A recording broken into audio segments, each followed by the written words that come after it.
Hey guys, स्वागत है आपका द मिस्टीरियस 369 टैरो में। कैसे हो आप सभी? उम्मीद है आप सभी बहुत अच्छे होंगे गाइस और अपनी लाइफ में आगे बढ़ रहे होंगे। सो गाइस, रीडिंग का टॉपिक है करंट फीलिंग्स, करंट एनर्जीज़ क्या है उनकी, जिनके बारे में आप सोच रहे हो वो अभी इस वक्त आपके बारे में क्या सोच रहे हो और क्या फील कर रहे हैं। तो चलिए रीडिंग को शुरू करते हैं और देखते हैं क्या आता है रीडिंग में।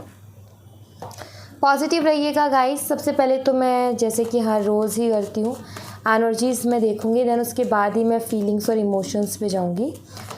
सो सबसे पहले हम एनर्जीज़ देखेंगे कि एनर्जीज़ किस तरीके की रही हैं पास्ट में।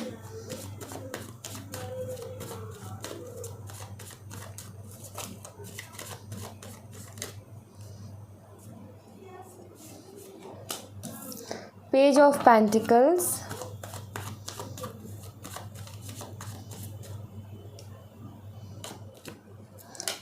Ten of swords,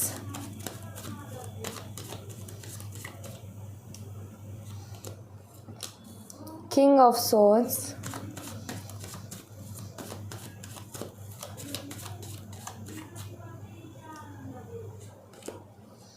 ten of cups,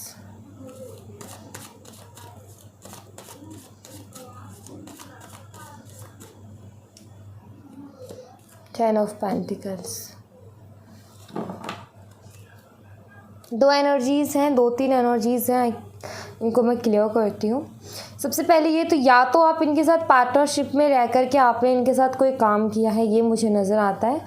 और पहले तो काफ़ी अच्छे से काम किया, लेकिन आई फील बाद में इन्होंने आपको बहुत तकलीफ़ दी है, बहुत पेन दिया या फिर धोखा दिया है। दूसरी चीज़, या आप दोनों मैरिड कपल्स हो लेकिन अभी सेपरेशन में चल रहे हो बिकॉज आपके पार्टनर के बिहेवियर की वजह से। इनका जो बिहेवियर था आई थिंक आपकी समझ से बाहर था या फिर नॉर्मल बिहेवियर नहीं था जो कि कपल्स में होना चाहिए। ठीक है, काफ़ी ज़्यादा टॉक्सिक हो गई थी आपके लिए चीज़ें, चाहे आप इनके साथ पार्टनरशिप में थे या फिर आपकी इनसे शादी हुई थी, जो भी था, लेकिन ये काफ़ी टॉक्सिक था इनका जो भी बिहेवियर था वो, जिसके चलते आई थिंक आप दोनों आज सेपरेशन में हो, जिसके चलते आई थिंक आप दोनों में उस वक्त नहीं बन पाई।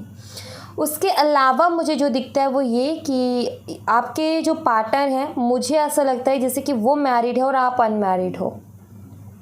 ओके, एंड आपके पार्टनर ने आपसे कुछ कहा हुआ है, कुछ कह कर के गए हैं, मीन्स कि वो अपनी मैरिड लाइफ में है, ठीक है, हैप्पीली उसको एंजॉय कर रहे हैं, यहाँ पर ये दिख रहा है मुझे। और ये पास्ट की एनर्जी है दरअसल कि काफ़ी अच्छे से एंजॉय कर रहे थे और आई थिंक अभी भी शायद कर ही रहे हों। ठीक है, सो काफ़ी अच्छे से एंजॉय कर रहे थे अपनी मैरिड लाइफ को, उसी के साथ आपको भी अटका करके इन्होंने रखा, कुछ ऐसा आपको कह के गए जिसके बाद आप स्टक रहे कि ठीक है जो कहा है शायद वैसा ये करेंगे भी। लेकिन आई थिंक मुझे लगा है कि वहाँ पर भी धोखा ही मिला है, मीन्स कि आप डे बाय डे बहुत ज़्यादा हर्ट होते गए, बहुत ज़्यादा आपको तकलीफ़ मिलती गई, बिकॉज आपको ये दिखने लग गया कि जैसा कहा वैसा कुछ भी नहीं हो रहा है और उनकी लाइफ आपको अलग ही दिख रही थी कि ये मस्त है अपनी लाइफ में, मैं ही परेशान हूँ। सो आई थिंक ऐसा कुछ हुआ है कि जो इन्होंने बोला वो इन्होंने किया नहीं, और ये मैरिड है, इनकी अपनी एक फैमिली है, ये मुझे नज़र आता है। और अगर ऐसा कुछ भी नहीं है, ना फैमिली है, ना मैरिड है, ना कोई पार्टनरशिप रही है आपकी इनके साथ, तो सीधा सीधा यहाँ पर क्लियर यही है कि गलती चाहे आपकी रही हो या ना रही हो, लेकिन आपने इस इंसान से माफ़ी मांगी है इसको लेकर के कि बस ये इंसान जो है खुश रह सके। ठीक है, ये इंसान नाराज़ ना हो और बात करता रहे, खुश रहे, इसको लेकर के आपने चाहे गलती इनकी रही हो या आपकी रही हो, आपकी है तो ठीक है माफ़ी मांग लिए कोई बात नहीं, लेकिन गलती इनकी है, गुस्सा भी आप ही को दिखा रहे हो और आप ही माफ़ी मांग रहे हो, तो ये चीज़ हुई है। इस चीज़ ने क्या था कि पहले तो सब कुछ ठीक था लेकिन बाद में आपको बहुत तकलीफ़ पहुंचाई। जब बाद में आपके पार्टनर का बिहेवियर उसी तरीके से बढ़ने लगा, देन आपको समझ में आई कि ये मैं गलती कर रही हूँ, कि मैं जो हूँ इनकी गलती पर भी खुद माफ़ी मांग रही हूँ, गलती इनकी है, मुझे नाराज़ होना चाहिए और मैं इन्हें ही मना रही हूँ। सो आई थिंक बाद में जाकर के इस चीज़ ने आपको बहुत ही ज़्यादा तकलीफ़ दी है, बहुत ज़्यादा। सो ये चीज़ें मुझे यहाँ पर दिखती है कि चीज़ें बहुत टॉक्सिक हो गई थी। अब आपकी सिचुएशन चाहे कुछ भी रही हो, आप इनके साथ शादी की आपने, या पार्टनरशिप में थे, या ये किसी और के साथ मैरिड थे, या फिर आप दोनों ही एक कनेक्शन में रहे हो, एक रिलेशनशिप में रहे हो, लेकिन जो भी सिचुएशन रही टॉक्सिक रही है, पेनफुल रही है। सुकून एक होता है ना, सुकून के पल वो नहीं थे वहाँ पर। मीन्स कि सुकून के पल थे जो कि आप खुद क्रिएट करते थे कि बस ये इंसान, आप यही लगे रहते थे कि ये खुश रहे कैसे भी करके। और जब बाद में इनका बिहेवियर बढ़ गया, देन आपको रियलाइज़ हुआ कि मैं गलत कर रही हूँ कहीं ना कहीं, या मैं गलत कर रहा हूँ। तो ये चीज़ है। मीन्स आप इमोशंस में बह गए, आपने कुछ सोचा नहीं समझा नहीं, बस आप संभालने में लगे रहे हर चीज़ को, इनको खुश करने में लगे रहे कि खुश रहें। लेकिन ये उस तरीके के नहीं थे। जैसे कि आज आपको ये समझ में आता है कि ये उस प्यार के लायक ही नहीं थे। आई थिंक आज आप ये कहते होगे कि ये इंसान उस प्यार के लायक नहीं था जो मैंने दिया इसको। लेट्स सी प्रेजेंट में क्या कुछ एनर्जीज हैं।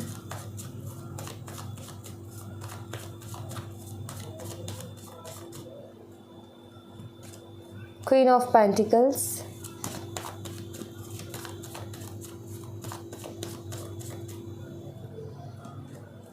किंग ऑफ पेंटिकल्स, दोनों कपल्स आ गए।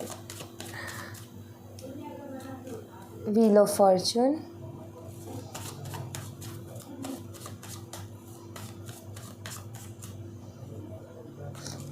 Four of wands. मुझे ये भी लगता है कि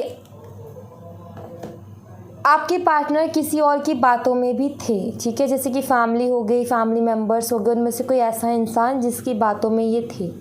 ओके, प्रेजेंट की एनर्जी अगर देखूँ तो ये मुझे यहाँ पर ये दिखता है कि आप दोनों का एक सोलमेट कनेक्शन हो सकता है। आप दोनों सोलमेट्स हो सकते हो, बिकॉज यहाँ पर किंग एंड क्वीन दोनों ही पेंटिकल्स के हैं, जो कि बताता है सोलमेट कनेक्शन के बारे में।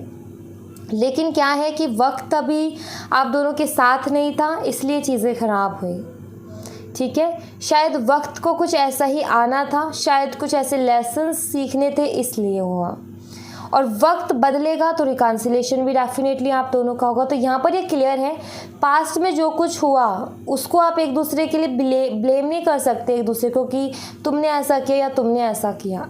बिकॉज अगर आप इनको बोलोगे, मान लो ये आज आपके पास आते हैं बात करने के लिए और आप इनको ये बोलते हो कि तुमने ऐसा किया मेरे साथ, तुमने मुझे बहुत तकलीफ़ पहुंचाई, तो इनका जो बात होगी वो ये होगी कि मैंने ये जानबूझ करके नहीं किया है, मैं किसी की बातों में आ गया था या आ गई थी और मैं समझ नहीं पाया, सोच नहीं पाया, सही गलत देख नहीं पाया और मेरे से हो गया, ठीक है। ऐसी बातें आपको सुनने को मिलेंगी। ये भी आपको इनके मुंह से सुनने को मिलेगा कि शायद मेरे दिमाग में ना वो बात ही नहीं आई, या फिर मुझे समझ भी नहीं आया उस टाइम कि मैं क्या करूं क्या ना करूं और मुझसे हो गया।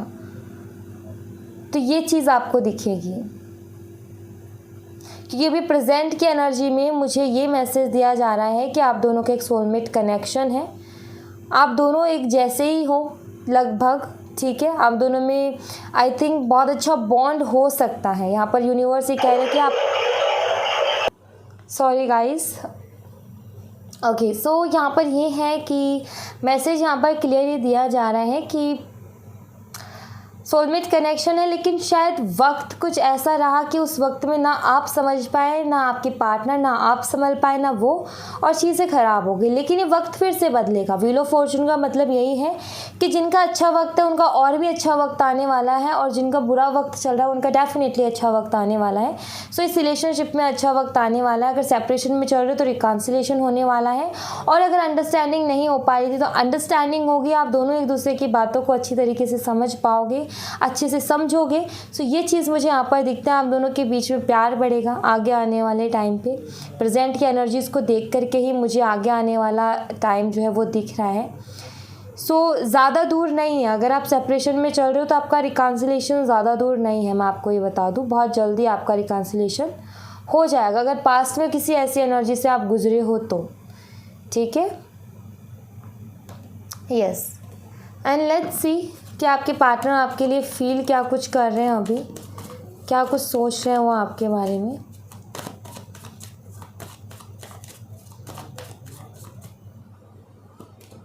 7 of swords,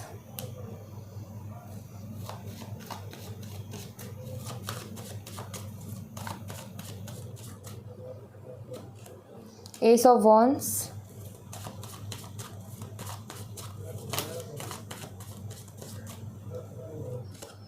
Queen of Swords,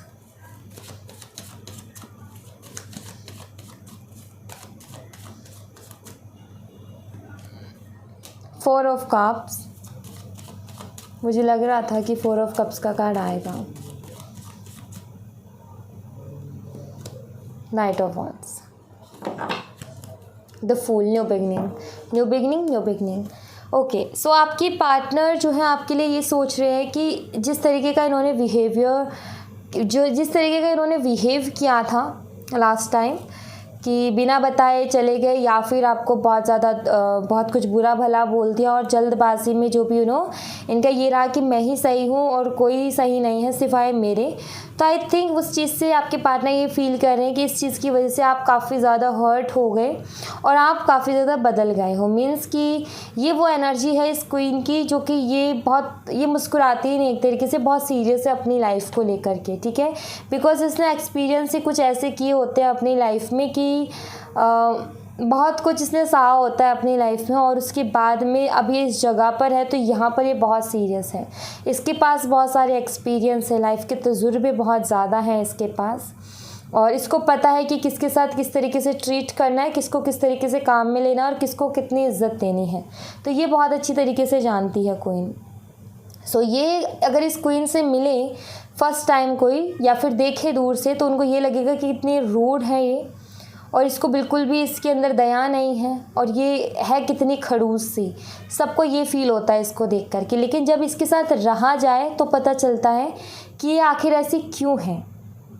वैसे ये ऐसी है नहीं, ये दिल से बहुत अच्छी है, लेकिन इसकी जो पर्सनालिटी है और जिस तरीके से इसने अपने आप को बना लिया उसकी वजह से लोगों को रूड नज़र आते हैं, उसकी वजह से लोगों को खड़ूस नज़र आती है। तो वही चीज़ आपके पार्टनर को भी नज़र आ रही है कि कहीं ना कहीं आप में भी कुछ वैसे ही चेंजेस आए हैं, आप भी कुछ उसी तरीके से हो गए हो इनके बिहेवियर की वजह से। तो ये जो है कहीं ना कहीं कोशिश करेंगे कि आपको मना पाएँ, क्योंकि इनको रिजेक्शन का डर है। इनको डर है कि कहीं पता नहीं आप इन्हें एक्सेप्ट करोगे या नहीं करोगे, पता नहीं, या आए भी तो आप इनको एक्सेप्ट भी करोगे या इनकी बातों पे भरोसा भी करोगे या नहीं करोगे। तो ये आपको मनाने की पूरी कोशिश करना चाहते हैं, ये सोच रहे हैं कि आपको मनाएंगे बिकॉज आप काफ़ी हद तक बदल गए हो। डर है इनके मन में कि कहीं आप सीधा आते ही ना कह दो या फिर मना ही कर दो कि भाई मुझे बात ही नहीं करनी है और मुंह फेर लो, कहीं ये नहीं चाहते हैं ये। सो इसलिए थोड़ा सा रिजेक्शन का डर भी है और ये भी है कि उन्होंने एक चीज़ ये भी कि सोच रहे हैं कि किस तरीके से आपको मनाए कि आप मना ना कर पाओ, ठीक है। इस चीज़ के बारे में बहुत ज़्यादा सोच रहे हैं कि ऐसी क्या आइडिया लाएं, ऐसी क्या क्रिएटिविटी लगाऊं जो कि आपको खुश कर दे और आप जो है ना कह ही ना पाओ इनको। क्योंकि ये वाला जो कार्ड है ये क्रिएटिविटी को बताता है, उसी के साथ ये बताता है कि क्रिएटिविटी हर चीज़ में हो सकती है। बाकी कार्ड्स के साथ अगर मैं इसका कॉम्बो देखती हूँ तो यहाँ पर ये नज़र आता है कि जैसे कि आपको मनाना चाहते हैं तो ये कुछ इस तरीके का कुछ प्लान करना चाहते हैं कि जिसके बाद आप अगर उस चीज़ के सामने जाओ तो आप इनको यही ना कह पाओ कि मुझे बात ही नहीं करनी है, आप बात करो ही करो, ऐसी कुछ प्लानिंग ये कर रहे हैं, ठीक है। ये मुझे यहाँ पर नज़र आता है। बट हाँ, इनको रिजेक्शन का डर है कि कहीं आप इनको रिजेक्ट ना कर दो, कहीं आप इनको भाव ही ना दो, कहीं आप बोल दो मुझे बात ही नहीं करनी है। यहाँ पर फूल का कार्ड है जो कि अगेन न्यू बिगिनिंग के बारे में बताता है। टैरो डेक का सबसे पहला कार्ड है जो कि एक नई शुरुआत को बताता है। सो वही एक नई शुरुआत ही करना चाहते हैं, चाहे चैलेंजेस कितने भी हैं इस रिलेशनशिप में, बट आपके पार्टनर यूनिवर्स को सरेंडर करते हुए उन चैलेंजेस को इस रिलेशनशिप में एक न्यू बिगनिंग चाहते हैं।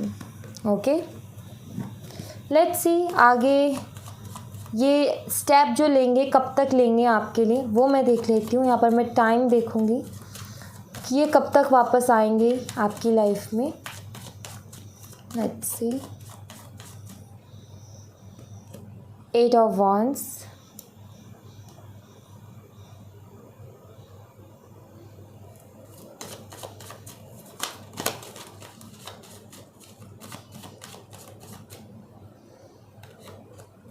द द स्टार, एक और कार्ड में लूँगी,